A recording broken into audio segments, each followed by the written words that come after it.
आपका।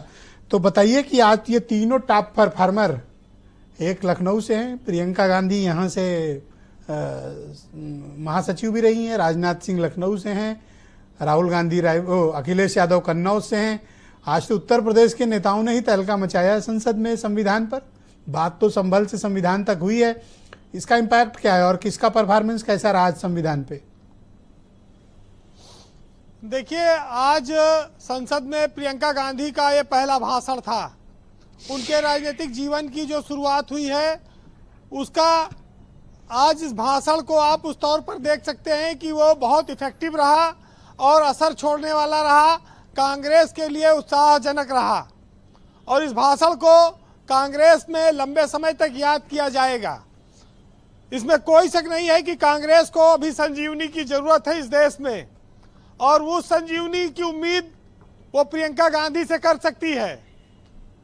भाजपा के सामने इस बात की चुनौती आज भी बनी हुई है कि लोकसभा में जो संविधान के मुद्दे को लेकर विपक्ष ने उसको घेरा था, वो उसको लगातार जिंदा किए हुए है।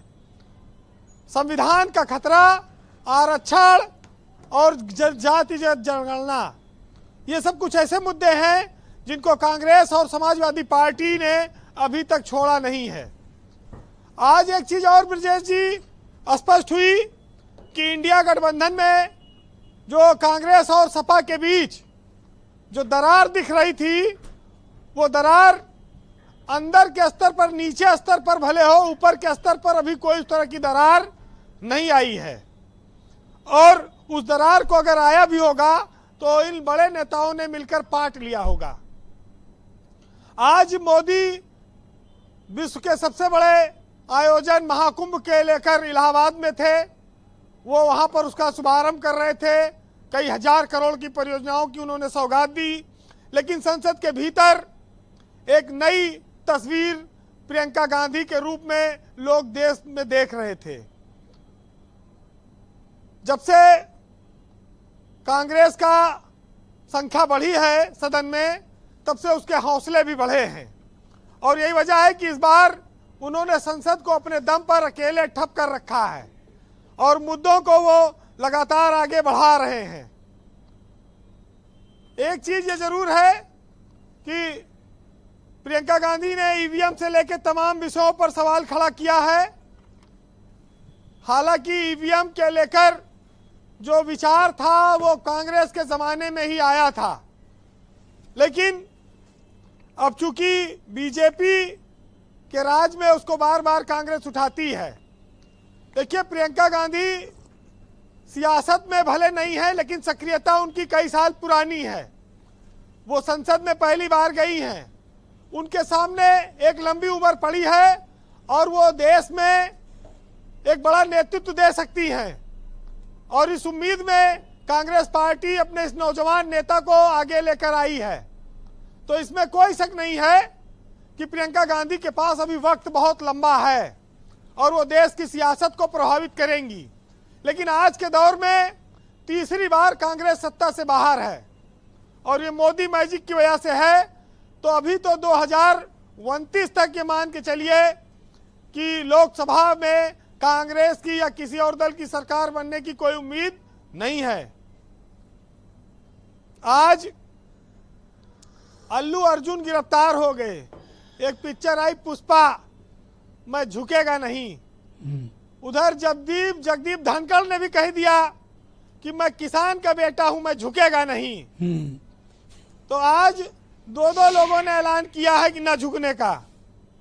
वैसे एक चीज तो साफ है कि हमारे यहां जाति बहुत मजबूत सिस्टम है। अगर वो मजबूत न होती तो एक भगदड़ पर अल्लू अर्जुन गिरफ्तार हो जाते हैं और 150 लोगों की मौत की भगदड़ पर हाथरस में बाबा रामपाल और इच्छाधारी भगवान को पुलिस क्लीन चिट दे देती है। बहुत ऊंची बात कह दी आपने वीरेंद्र जी, बहुत महत्वपूर्ण ऑब्जर्वेशन है। I really appreciate. देखिए कि भगदड़ दोनों जगह हुई और संख्या कितनी रही, लेकिन कार्रवाई का रूप देखिए आप। तो ये समस्या हमारे सामने, ये चुनौती हमेशा रहेगी। कांग्रेस के पास लोकसभा में 100 से ज्यादा सांसद हैं, कुछ बहुत अनुभवी हैं और प्रियंका गांधी के बाद से कांग्रेस को एक नई ताकत मिली है, लेकिन भाजपा को आज भी इन चीजों से सावधान रहना होगा। संविधान का मुद्दा, हिंदू मुसलमान, मंदिर मस्जिद और व्यापारी वर्ग को लेकर जो नाम लिए जाते हैं और तमाम सारे जो अत्याचार की बात आती है, वैसे मुद्दे हमारे देश में बहुत है ब्रजेश जी। महंगाई का है, बेरोजगारी का है, भुखमरी का है, गरीबी का है, लोगों को जीवन यापन स्तर ऊंचा बढ़ाने का है, लेकिन उन पर हमारे यहाँ उतना माहौल गर्म नहीं हो पाता। गर्माता इन्हीं मुद्दों पर है, या तो किसी व्यापारी पर, या हिंदू मुसलमान पर, या संविधान पर। आज संयोग से हम लोग संविधान के 75 साल के गौरवशाली इतिहास पर भी इकट्ठा हुए और संसद पर उस पर चर्चा हुई है। इस इतिहास के बहाने विपक्ष का काम है कि वो घेरेगा सरकार को, लेकिन ये भी है